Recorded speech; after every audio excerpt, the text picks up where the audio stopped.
So our group had major depressive disorder. Major depressive disorder can be defined with the symptoms, and also the individual has to have those symptoms for 2 weeks or longer and either show a depressed mood or a loss of interest.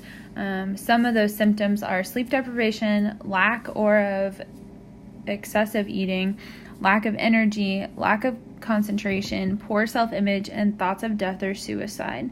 It's also important to know that individuals can't be diagnosed with major depressive disorder immediately following or after a medical illness, death in the family, or substance abuse. And then moving on to 2016 statistics. So 16.2 million or 6.7% of all U.S. adults had at least one major depressive episode, and females had a much higher percentage of episodes than males. And also anybody ages 18 to 25 had the highest number of episodes at 10.9%. And then the highest number of episodes among adults overall reported were adults who were of more than one race. And this graph just kind of shows the comparisons between sex, age, and race and ethnicity.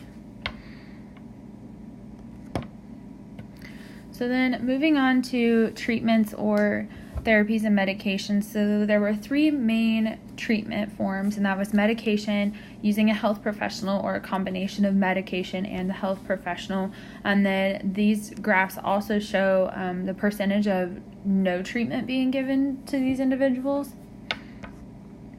So in this graph, you'll see the percentage of adults that had major depressive episodes and what path they chose to take. And it's interesting to note the difference between adults and adolescents when it comes to no treatment. It is significantly higher in adolescents to not be treated than adults, as you can see here.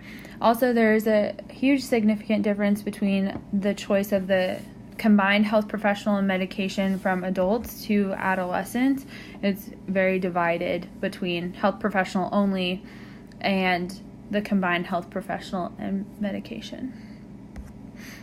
So then the next 2 diagrams show kind of the impairments that occurred after the episodes, and it's interesting to note that they aren't that different at all, really.